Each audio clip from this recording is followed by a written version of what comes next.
Thank you so much, Senator Murkowski, Chairman Murkowski. Good morning and welcome, Chief Tom Tidwell and Budget Director Tony Dixon. Thank you for joining us today as we discuss the fiscal year 2017 budget request for the Forest Service. Chief, thank you for your visit to New Mexico in February and for your Chief's review of Forest Service programs in the southwestern region. I understand that it went well. I know that you and your staff met with many New Mexicans on that trip, from the land-grant heirs, the acequias, and community ditches, and I hope to talk to you about that a little bit later. New Mexico has a unique relationship with our national forests. The forests are literally our backyards. They are critical to our local economies, to water resources, and to our incredibly diverse wildlife. Our forests sustain recreation, fishing, hunting, hiking, horseback riding, and skiing, which, Chief, I know that is one of your passions. But the risk of Forest Service fire tempers those benefits. Last year, New Mexico escaped the brunt of fire season, but we can't become complacent. Just yesterday, the National Weather Service issued a notice of extreme risk for fire weather conditions in northeast New Mexico due to strong, sustained winds, low humidity, warm temperatures, and an abundance of dry fuel on the ground. In the last 5 years, we saw 3 of the largest fires ever recorded in the state. In 2011, 2012, and 2013, fires burned a combined 592,000 acres. Before humans intervened, fires caused less severe damage. Forests were fire adapted. Today, homes and communities are at risk from wildfire, and we have a catch-22. We spend billions of dollars on fighting fires, but we don't invest enough resources in managing and restoring forests and preventing severe forest fires. The President's FY 2017 budget for the Forest Service shines a light on this problem. This year, more than half of the discretionary budget request is devoted to wildland fire programs. This is unprecedented, and that doesn't even count the $864 million proposed for disaster funding. I know this is an issue that keeps you up at night, Chief, and it has occupied much of your time over the last several years. We came so close last year to passing a meaningful disaster cap adjustment. Senator Murkowski, thank you for your efforts last year, for the provisions you proposed in the Senate bill, and your work during our conference negotiations with the House. We made a valiant effort then, and I hope we can find common ground on this sensible proposal and as we work on this year's bill. I'm disappointed we didn't get a disaster cap adjustment, but we did provide the additional resources. That should prevent the Forest Service and the Interior Department from having to borrow for firefighting this year. But I'm still concerned that we had to pay for these resources with discretionary dollars since we could not access disaster funds. That translates to nearly $600 million in fiscal year 2016 alone. These are funds that could have been spent to reduce the risk of future wildfires, to restore restoration work on public lands, improve trails, or fund many other important activities. This seems to me to be a perfect example of why the disaster cap is so important. It's frustrating that we've worked for 3 years to pass the legislation, but to have come up empty. Typically, in an opening statement like this, I would outline new initiatives or other major budget proposals, and we could talk about them at length during this hearing, but there are virtually none in this budget request. Wildland fire is literally taking all of the oxygen out of the room when it comes to the Forest Service budget, mission, and energy. The budget proposes an overall $29 million reduction in non-fire accounts. This speaks louder than words about the immediate need to address the fire budget. We will discuss this important issue in greater detail this morning.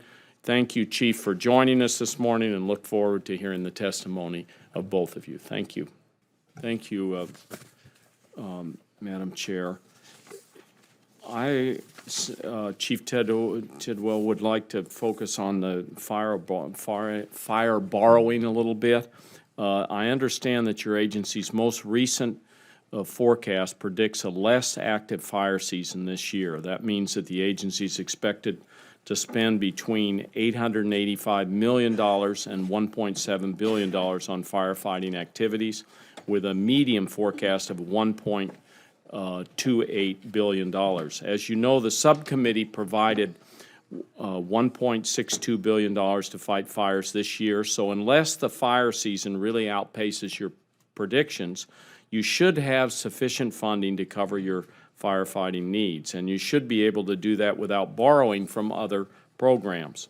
However, if you need more than that, we also continued language from previous years which allows transfers between the Forest Service and the Interior Department, and of course we included the long-standing authority allowing you to transfer funds from non-fire accounts.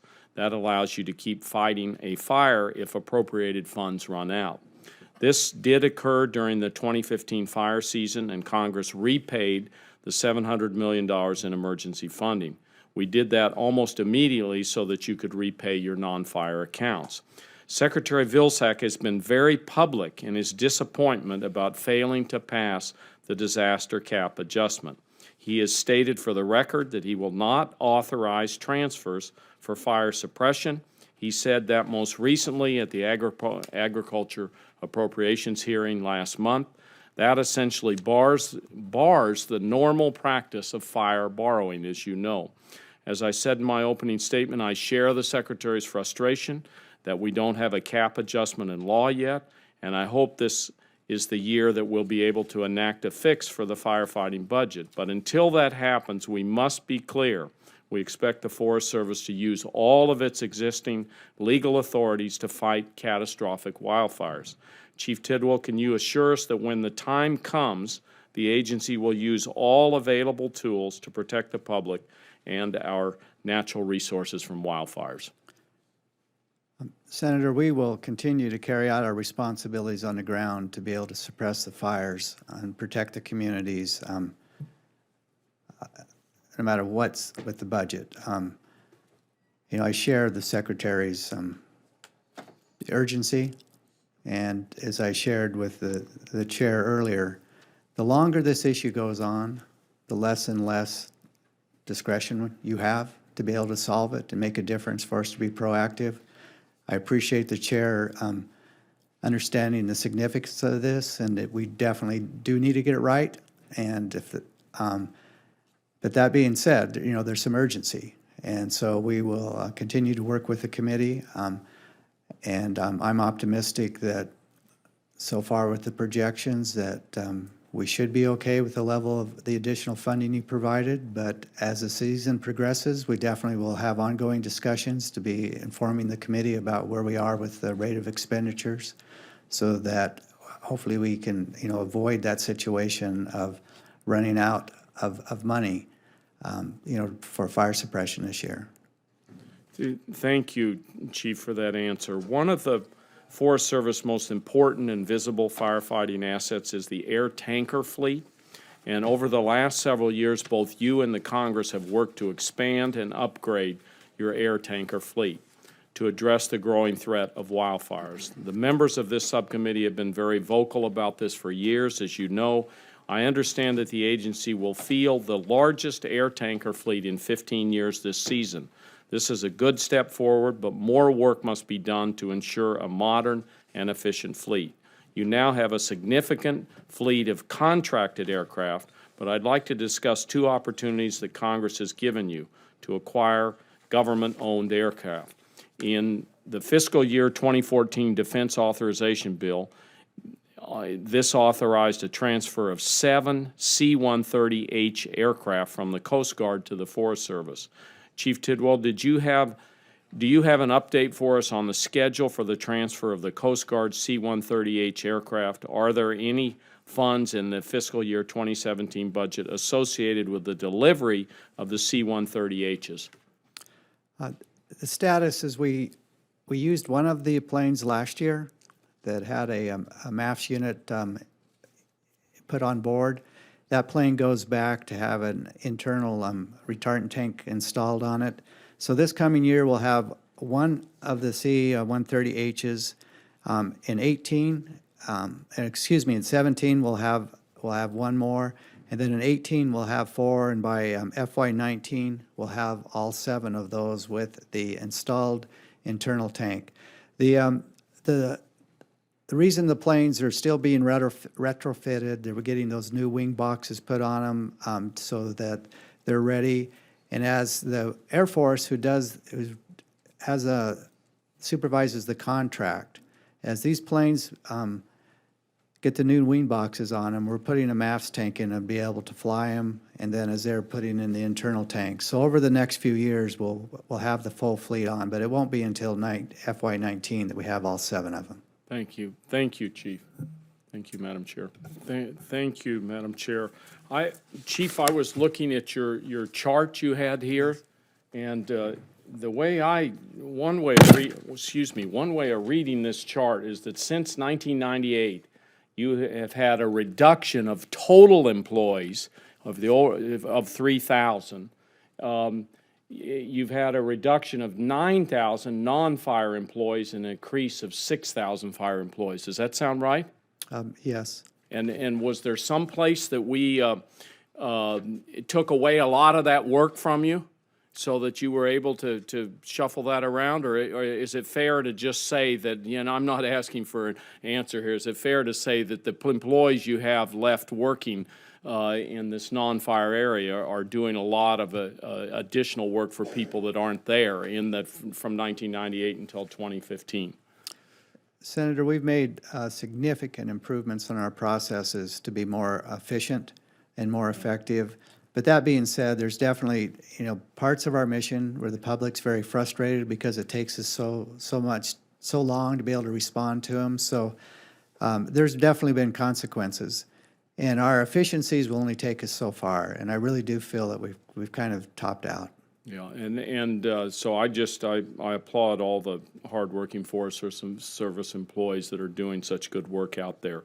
I wanted to discuss the proposal to divert an estimated 14,000 acre-feet of water from the Gila River in New Mexico. The headwaters of the river are in the Gila National Forest. The diversion would serve communities in southwest New Mexico. This proposed project concerns me for a variety of reasons. I believe the project's costs are way out of proportion to the benefits. It's estimated to provide very little water on a consistent basis. The project also would take an enormous environmental toll. The Gila River is one of the last remaining free-flowing rivers in the United States. It's a crown jewel of the Southwest. It's critical for recreation, wildlife habitat, and many other uses, and it has tremendous historical value. It is so special, I'm considering legislative options to designate sections as a wild and scenic river. The Wild and Scenic Rivers Act was established to prevent the loss of free-flowing rivers in our most precious waterways. The Gila is in every way outstandingly remarkable, as the Act specifies. How does the current management plan for the Gila National Forest protect the Gila River's outstandingly remarkable qualities, and what enhancements could be made to protect this important watershed and ecosystem for future generations?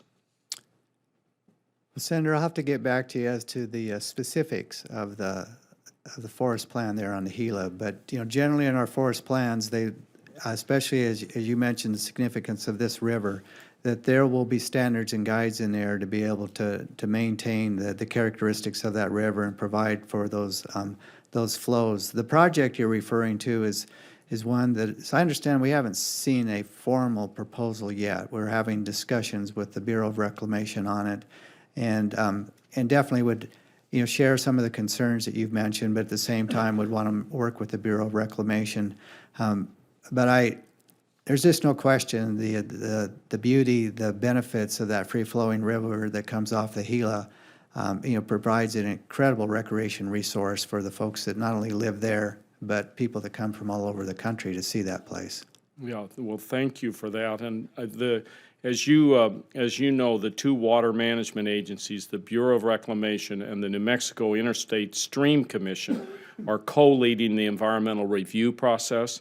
And I'm just hoping that the Forest Service will also take an active part of that. I mean, you know and understand the river better than anyone, and so we hope that just because they're the co-leads, that we want you to step out and speak strongly about the values that are there for the Gila River. Chief, the traditional communities in New Mexico, the land grants and the acequias, are important stakeholders when it comes to land management decisions in my state. These folks have a long history and centuries-old traditions.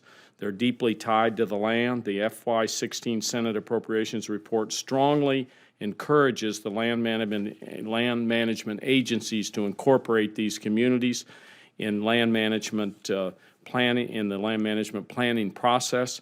It's very important for your agency to make a good faith effort on this, and I thank you for your recent visit with some of these communities in New Mexico. I understand that these folks gave a presentation to you and your staff during your chief's review.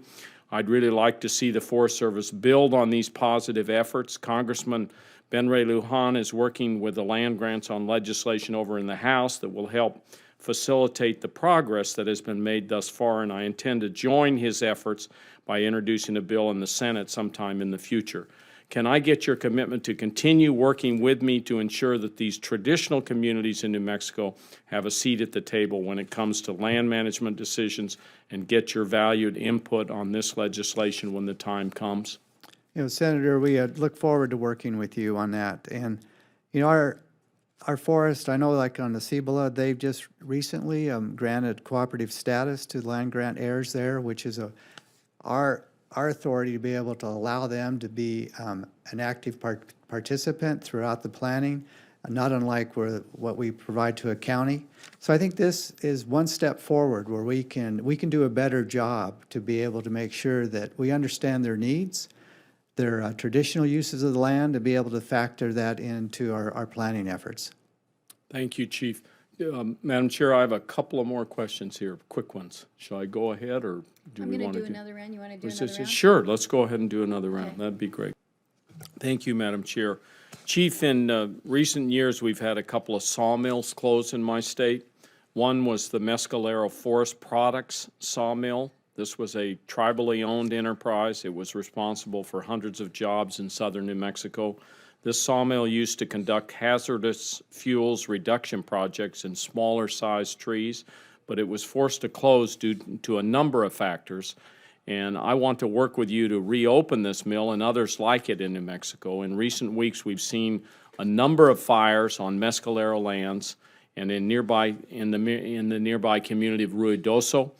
Luckily, these fires were not as bad as they could have been. This is largely due to the extensive and collaborative fire restoration work in the area, including the Lincoln National Forest. Clearly, fire restoration work is good for the forest and good for communities like Mescalero, which need the jobs.